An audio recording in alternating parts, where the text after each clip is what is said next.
नमस्कार, Dettol NDTV बनेगा स्वस्थ इंडिया के इस बेहद खास कार्यक्रम में आपका स्वागत है।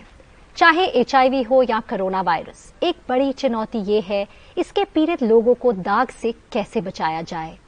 कोरोना वायरस की इस लड़ाई में बहुत सारे पीड़ित ऐसे हैं जो एचआईवी पीड़ित भी हैं और मार्जिनलाइज्ड कम्युनिटी से आते हैं, जैसे कि जो एलजीबीटीक्यू कम्युनिटी है, ट्रांसजेंडर्स, गेज, लेस्बियंस। आज हम इस पर बात करेंगे कि ये लोग अकेले ना रह जाएं, इनका ख्याल रखना कितना जरूरी है।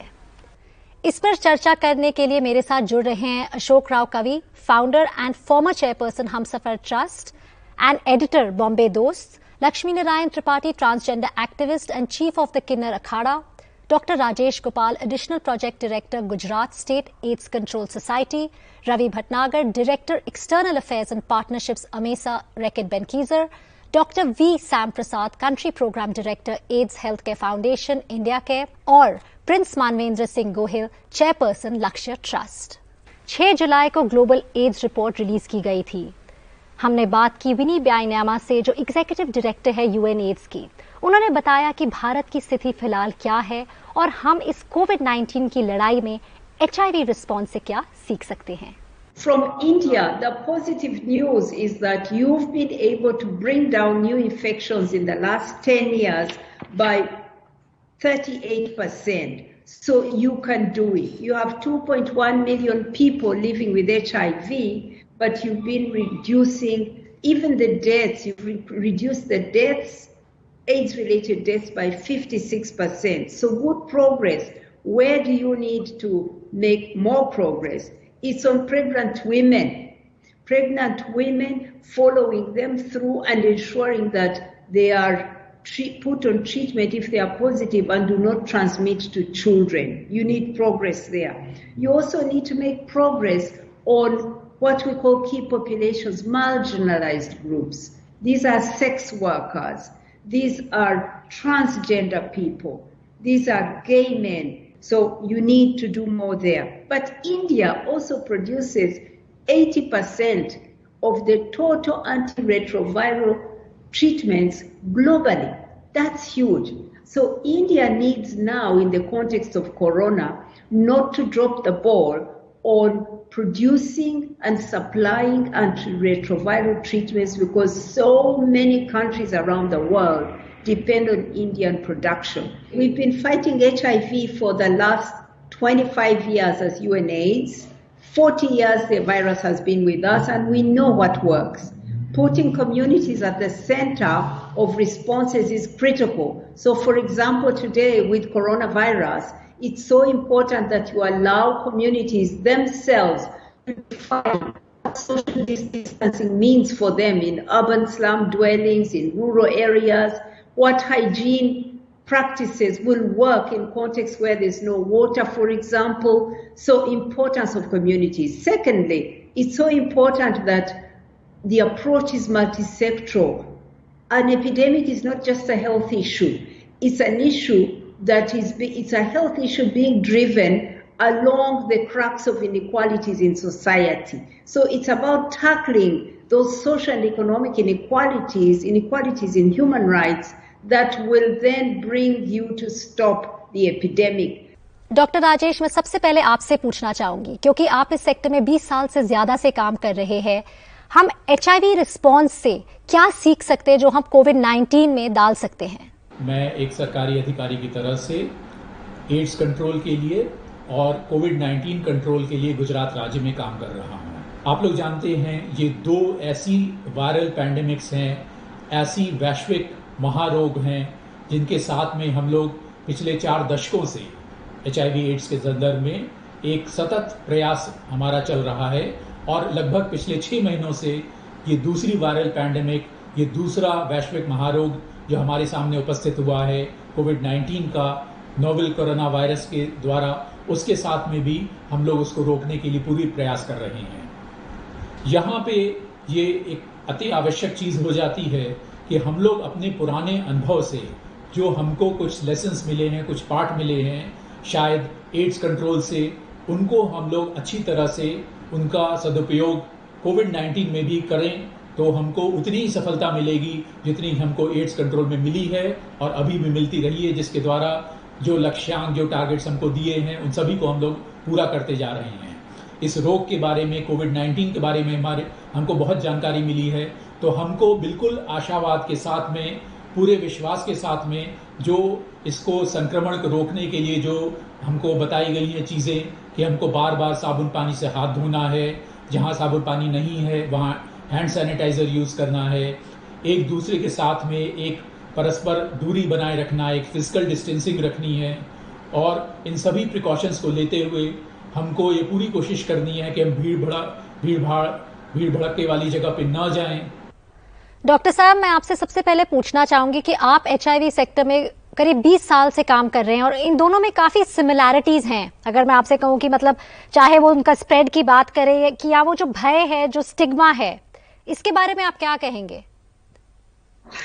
अच्छा, ये जो है ना, दोनों वायरस में इतना सिमिलैरिटीज है कि है ना, लोग है ना बहुत परेशान हो जाते हैं। एंड यही था जब है ना HIV भी आए थे ना, जैसे 1986 में फर्स्ट केस जो आया था उस समय है ना, this is like you know, ये पैनिक की सिचुएशन था पहले भी, वही पैनिक की सिचुएशन अभी भी आ रहा है। अगर देखभाल भेदभाव के बारे में आप बात करेंगे तो वही है, आज भी है ना HIV पॉजिटिव व्यक्ति और लोगों के बीच में इतना भेदभाव अभी भी हम करते हैं। और वैसे भी है ना, अगर कोविड के सिचुएशन देख लेंगे तो अगर मेरा पड़ोसी के आ जाएंगे तो पहले तो मेरा मन में भय आ जाएंगे, और यू नो उस भय के साथ साथ फर्स्ट मेरा रिएक्शन है वो उसको दूर करना है और अलग करना है, not social distancing, not you know so maintaining distance. जो डर है डर के ऊपर, डर के बीमारी पहले आ जाते हैं हम सबका मन में, और उसके साथ साथ हम भेदभाव करना शुरू करते हैं।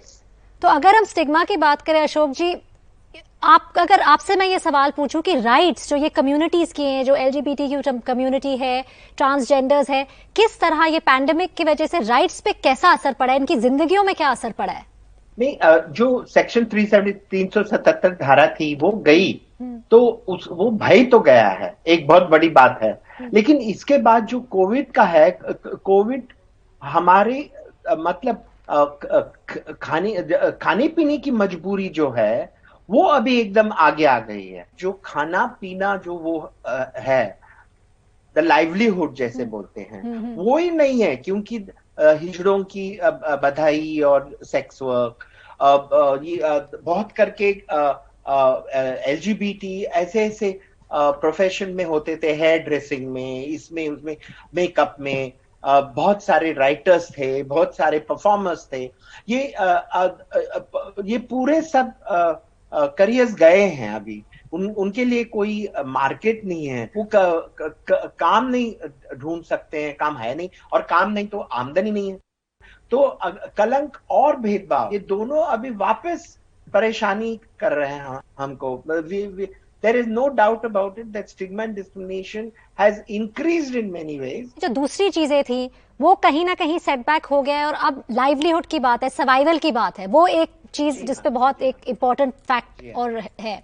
लक्ष्मी जी, मैं आपसे पूछना चाहूंगी कि जो ट्रांस कम्युनिटी है, ये एक ऐसी सेक्शन, सोसाइटी के एक ऐसा सेक्शन है जो फ्रंट लाइन पे है, खासकर कोविड-19 के दौरान बहुत मुश्किल टाइम से जा रहा है। एक तरफ गवर्नमेंट की वेलफेयर स्कीम्स है, फाइनेंशियल एड्स अनाउंस किए गए हैं, क्या इस कम्युनिटी को, जो ये ट्रांसजेंडर कम्युनिटी है, इसके बारे में कितना सोचा गया है? इनको आज क्या नीड्स है? देखिए, गवर्नमेंट ने फाइनेंशियल असिस्टेंस, प्रधानमंत्री ने कुछ 20,000 लाख करोड़ का अनाउंस किया, पर उसमें ट्रांसजेंडर कहाँ पे लिखा गया?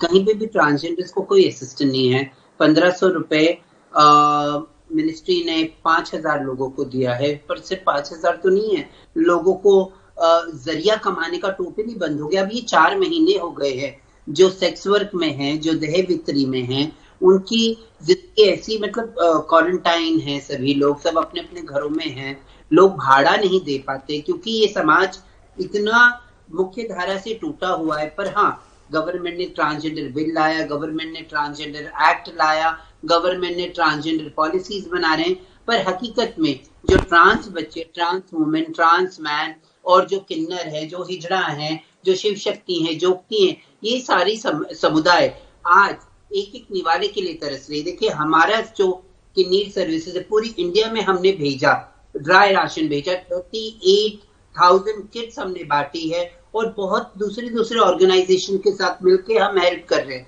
पर हमारे से कितना हो पाएगा? एट द एंड गवर्नमेंट को रिस्पॉन्सिबिलिटी लेनी पड़ेगी और ट्रांसजेंडर्स के लिए एक्सक्लूसिव बजटरी व्यवधान करके कि ट्रांसजेंडर्स को ये चीजों की जरूरत है, चाहे वो शेल्टर होम्स की जरूरत हो, राशन की जरूरत हो, मेडिकल असिस्टेंट की जरूरत हो। मैं हमेशा कहती आई हूँ ये कोविड के कि लोग कोविड वायरस से नहीं मरेंगे पर भूखमरी से जरूर मरेंगे। जब जानवरों के लिए पॉलिसीज है और उनको बचाने के लिए पॉलिसीज है तो हम तो इंसान।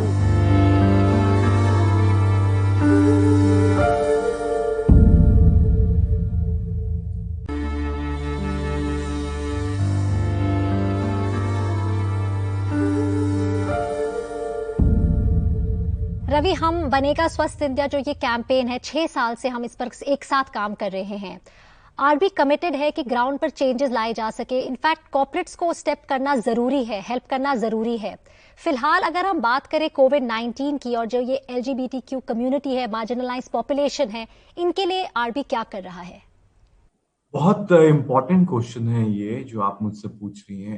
LGBTQ+ पॉपुलेशंस एक इम्पॉर्टेंट पार्ट है इंडिया का और आरबी ने डिटॉल बनेगा स्वस्थ इंडिया कार्यक्रम के तहत ये सोचा है कि कोई भी छूट ना जाए, कोई भी ऐसा नहीं हो जो लास्ट माइल पे हो और वो कोई भी छूट जाए। तो आरबी बहुत तत्पर हमसफर ट्रस्ट के साथ में मिलके LGBTQ+ पॉपुलेशन के health issues, food security issues और मेंटल हेल्थ इश्यूज को एड्रेस करने की निरंतर कोशिश कर रहा है। कोविड-19 की जो ये महामारी है, इसमें कहा जाता है कि सोशल डिस्टेंसिंग मेंटेन करो, अपने हाथ धोते रहो, लेकिन हमने देखा कई जगहों में जहां पर ये ट्रांसजेंडर कम्युनिटी रहती है, ये बहुत डेंसली पॉपुलेटेड होती है, पास रहते हैं, सैनिटेशन की इनके पास मतलब प्रॉपर सुविधाएं नहीं है, तो ये भी एक बहुत बड़ी समस्या है। मैं एक ही बात कहना चाहती हूँ कि आप सोशल डिस्टेंसिंग किस बात कर रहे हो? तो ट्रांसजेंडर के लिए ये इश्यू नहीं है। ये हर गरीब तबके पे, middle class family, lower middle class, झुग्गियों में रहने वाले लोग, यहाँ से इनको क्या आप सोशल डिस्टेंसिंग, जिसके घर में एक रूम, एक बाथरूम और एक किचन है और वहां पे अगर 5 जन का परिवार भी है या 6 जन का परिवार भी है, पर लगभग किन्नरों के साथ तो 10-10 जन एक साथ रह लेते हैं, वहां सोशल डिस्टेंसिंग आप क्या बताओगे? सभी एक ही बाथरूम यूज करेंगे, सभी एक ही जगह नहाएंगे, सभी एक ही साथ सोएंगे। Social distancing is myth. मैं कहती हूँ सोशल डिस्टेंसिंग की जब बात हम करते हैं, ये तो हम ख्वाब देखने की बात करते हैं कि भारत में सोशल डिस्टेंसिंग होगा। हाँ, अमीरों के लिए हो सकता है, जिनके 5 बेडरूम के फ्लैट्स हो, जिनका बड़ा विला हो, बंगले हो, कोठियां हो, वो कर लें। अब बंबई, दिल्ली जैसे नगरों के अंदर, अर्बन सिटीज में आप क्या सोशल डिस्टेंसिंग करवाएंगे? डॉक्टर साहब, अगर मैं आपसे पूछूं कि AHF काफी काम कर रहा है इस कोविड के दौरान भी, आपने क्या चैलेंजेस देखी हैं? जब हमारा प्लेट में खाना नहीं है, जो हमें है ना मतलब है ना हमारा जिंदगी का एक ही मकसद है कि अभी तो लोगों के पेट पर कम से कम 2 बार है ना खाना डालना है, तो वही बहुत बड़ा एक समस्या है। खास तौर से जो HIV ग्रसित लोग है, PL-HIV जो हम बोलते हैं, उन लोगों के लिए इतना ये जो मेडिसिन, जो ART मेडिसिन है, मेडिकेशन है, उसका इतना स्ट्रेंथ ज्यादा है और उसका असर उसका बॉडी पे होता है जो ऑलरेडी वीक है। और उसके साथ साथ अगर है ना उसको खाना पीना में दिक्कत आ रहा है या खाना पीना के लिए कुछ नहीं है, खाने पीने के लिए उनके पास है ना उसका है ना कोई व्यवस्था नहीं है, तो है ना ये दवाई भी उसके ऊपर है ना उनका शरीर पे है ना कम असर भी करेंगे और बुरी असर भी कर सकते हैं। काउंसलिंग वगैरह करने के समय वो पूछते हैं हैंड वॉशिंग के लिए सोप खरीदे, टूथपेस्ट खरीदे या हम 1 किलो का आटा खरीदूं, तो किस चीज को प्रायोरिटाइज करें? मतलब एक ये भी बहुत अहम चीज है कि खाने पे प्रायोरिटाइज करें कि हाइजीन जो जैसे हैंड वॉशिंग है, ये भी बहुत जरूरीमंद चीजें हैं। तो आई थिंक प्रायोरिटाइज करना भी लोगों के लिए मुश्किल हो गया है। डॉक्टर राजेश, कितना जरूरी है कि हम सब मिलकर आगे आएं और इस मार्जिनलाइज कम्युनिटी को सपोर्ट करें, खासकर इतने मुश्किल समय में? हमारे जो समुदाय जो एड्स कंट्रोल में हमारे साथ में बहुत क्लोजली हमारे साथ जुड़े हुए हैं, जैसे कि जो PL-HIV हैं, जो HIV का इन्फेक्शन रखने वाले व्यक्ति लोग हैं, हमारे ट्रांसजेंडर बहनें हैं, हमारे ट्रांस मैन, ट्रांस वुमेन भाई बहन लोग हैं, हमारी जो किन्नर कम्युनिटी है, हमारे जो फीमेल सेक्स वर्कर्स हैं, जो महिला यौन कर्मी लोग हैं, पुरुष यौन कर्मी लोग हैं, ऐसे लोग जो नशीले पदार्थों का इंजेक्शन लेते हैं, इंजेक्टिंग ड्रग यूजर्स हैं, ये सब समाज के एक हाशिए में हैं। ये सो कॉल्ड मार्जिनलाइज कम्युनिटीज़ हैं जो समाज के एक मार्जिन में रहते हैं और हमारे सामाजिक रूप से बहुत से अभावों से, बहुत सी सुविधाओं से वंचित रहते हैं। लेकिन एड्स कंट्रोल में जब कंधे से कंधा मिलाकर वो काम करते हैं तो हमको पूरी सफलता मिलती है। तो इन खास वल्नरेबल कम्युनिटीज़, इन मार्जिनलाइज कम्युनिटीज़ जिसमें माइग्रेंट पीपल भी इंक्लूडेड हैं, उनके साथ में हमको विशेष काम करना है। इनके साथ में काम करते हुए हमको सोसाइटी एट लार्ज, एक पूरे समाज में एक सही समझ बनानी है कि कोविड-19 को प्रिवेंट करने के लिए हमको क्या करना है।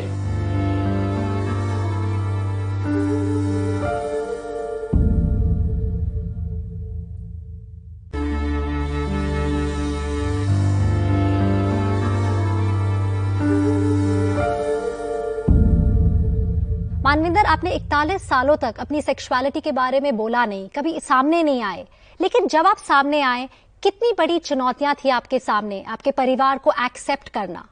राजवी परिवार का जो मैं पहला सदस्य हूं जिसने खुले आम ये कहा कि मैं गे हूं, और इसके लिए मुझे बहुत सारी चुनौतियों का सामना करना पड़ा, क्योंकि ये समाज में आज समलैंगिकता को लेकर इतनी सारी हिपोक्रेसी है कि लोग मुझे समझने को भी तैयार नहीं थे जो मैं बोल रहा था।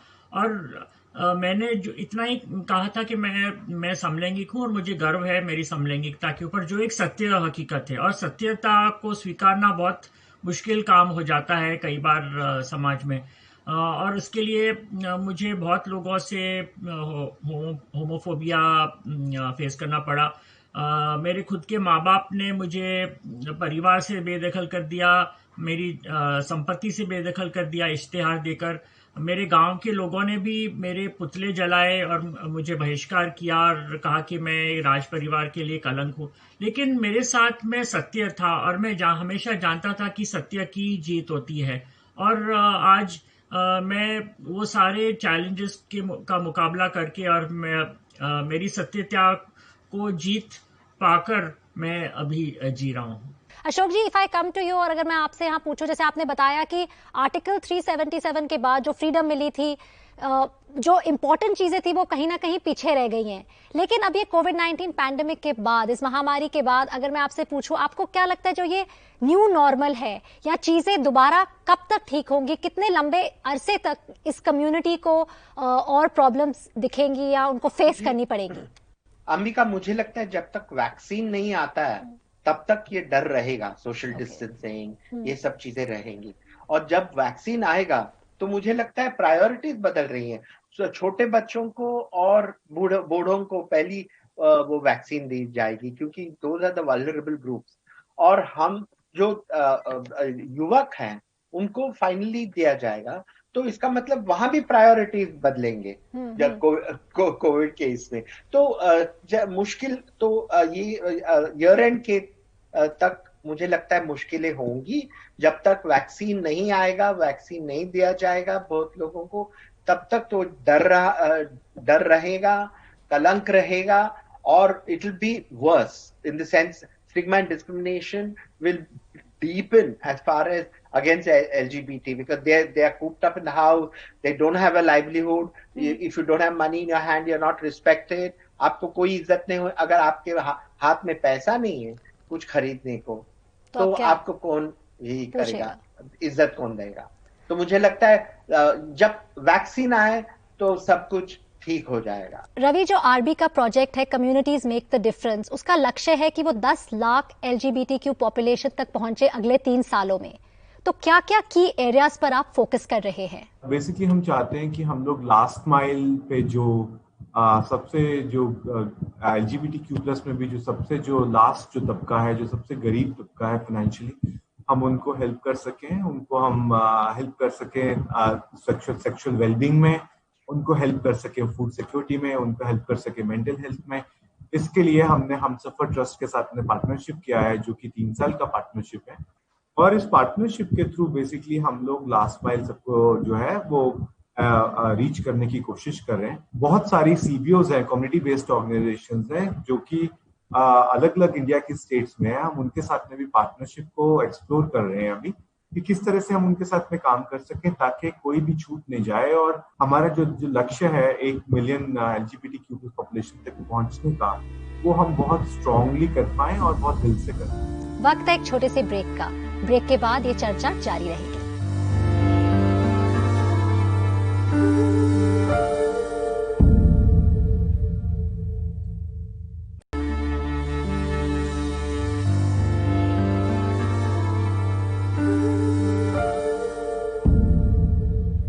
रवि, जागरूकता बहुत जरूरी है।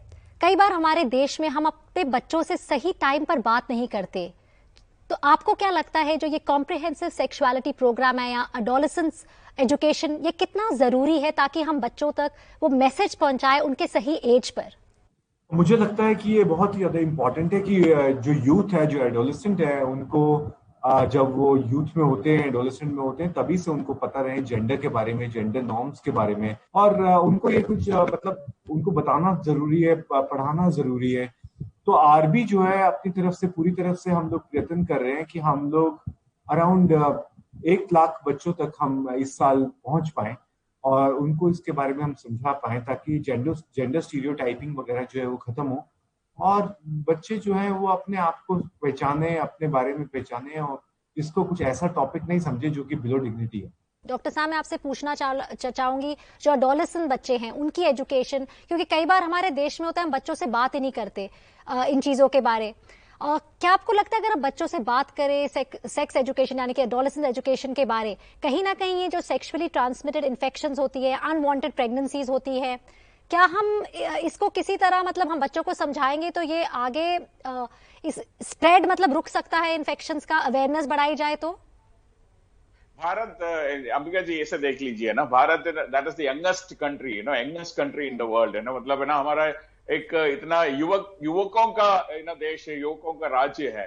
And look at how our minds है ना, हमारा माइंड थोड़ा सा है ना ऐसे है ना बहुत नैरो माइंडेड हो गया है आजकल का दिनांक में, I would say like that, because हम अगर पीछे आप हिस्ट्री पे देख लेंगे तो है ना कामसूत्र वगैरह कहां से आया, कौन सी देश से, कौन सी राज्य से आया, कौन सी पॉपुलेशन उसको आगे रखा था उस मुद्दों को। और एक सोसाइटी में ऐसा एक स्थिति थे पहले की है ना वो एक्सेप्टेड था, मतलब है ना एक डिवाइन तौर पे है ना उसको एक्सेप्टेड और I would say enlightened society थे उस जमाने का। सेक्सुअलिटी एजुकेशन, जेंडर एजुकेशन के ऊपर कौन सी पेरेंट अपना बच्चे को है ना पढ़ाई या उसको ट्रेनिंग देते हैं, खास तौर से है ना ये बच्चे है ना उनको भी इतना मतलब है ना डर उनके मन पे है और अनकंफर्टेबल फील हो जाता है कि पापा मम्मी से कैसे मैं ये सब डिस्कस करें। ये सिचुएशन चेंज होना चाहिए ना, नहीं है तो क्या करेगा बच्चे लोग है ना जाके है ना इंटरनेट से जो जितना भी गलत इंफॉर्मेशन है उसको अपनाएंगे और है ना वो है ना बहुत बड़ा खतरा है। अगर मैं आपसे पूछूं, मणिपुर एक ऐसा स्टेट है जिसके वेलफेयर डिपार्टमेंट ने पहला और भारत का इनफैक्ट ओनली ट्रांसजेंडर जो इनका ये डेडिकेटेड क्वारंटीन सेंटर है, ये कहीं ना कहीं कहा जा रहा है कि इमोशनल सिक्योरिटी के लिए भी है। तो मेंटल हेल्थ कितनी बड़ी समस्या है आज कोविड के टाइम ट्रांसजेंडर्स के लिए? देखिए हमारे इधर तो बहुत लोग आत्महत्या कर लिए, बहुत लोग मर भी गए, बहुत लोग कोविड से भी चले गए।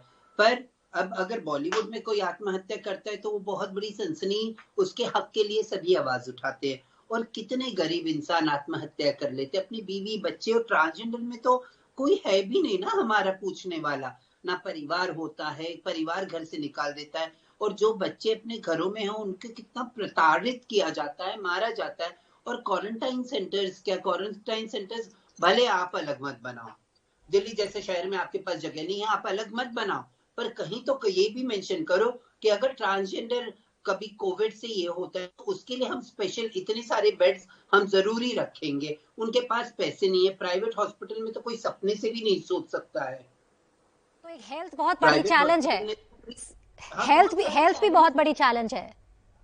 हेल्थ तो बहुत बड़ी चैलेंज है, किसको डायबिटीज है, किसको हार्ट का तकलीफ है, वो किसको दिखाए। आजकल के सिचुएशन में कोई डॉक्टर हाथ लगाने के तो वो तो दूर से ही बात करते हैं। These all are issues, सिर्फ किन्नरों के लिए नहीं है, ट्रांसजेंडर्स के लिए नहीं है, सबके लिए है। इमोशनल बैटल में कभी कभी एक बात जरूर मानती हूँ कि कोविड के बाद इमोशनल स्ट्रेंथ हमारा अगर विल पावर अच्छा रहे तो हम कोई भी बीमारी को मात दे सकते हैं। इसे तो इतना मोर्टेलिटी रेट इतना कम होते हुए इसको तो इतना बड़ा हवा कर दिया गया है कोविड को कि लोग बीमारी पॉजिटिव टेस्ट होने से, जैसे एक जमाने में HIV के टाइम में लोग HIV पॉजिटिव होते थे, ऐसे लगता था कि पासपोर्ट मिल गया है डेथ का, और जिंदगी ऐसे ही हो जाती थी। अशोक जी, आई वुड लाइक टू यहाँ मैं आपसे पूछना चाहूंगी कि जब कोविड-19 महामारी के दौरान पेरेंट्स का सपोर्ट कितना जरूरी है, खासकर क्योंकि अब लोग बाहर नहीं जा रहे, अपने घर की दीवारों में बंद है, चार दीवारी में, तो अब पेरेंट्स का सपोर्ट और भी जरूरी हो जाता है कि वो अपने बच्चों की सेक्सुअलिटी को समझे, उन्हें सपोर्ट करें। नहीं, पेरेंट्स अभी तक तो सपोर्ट नहीं है, लेकिन अभी हमारे देश में ऐसी बहुत संस्थाएं हैं जो समलैंगिक और लैंगिक अल्पसंख्यक से काम करती हैं, और ये जो कम्युनिटी बेस्ड ऑर्गेनाइजेशन है वो पेरेंट्स के साथ काम कर रहे हैं।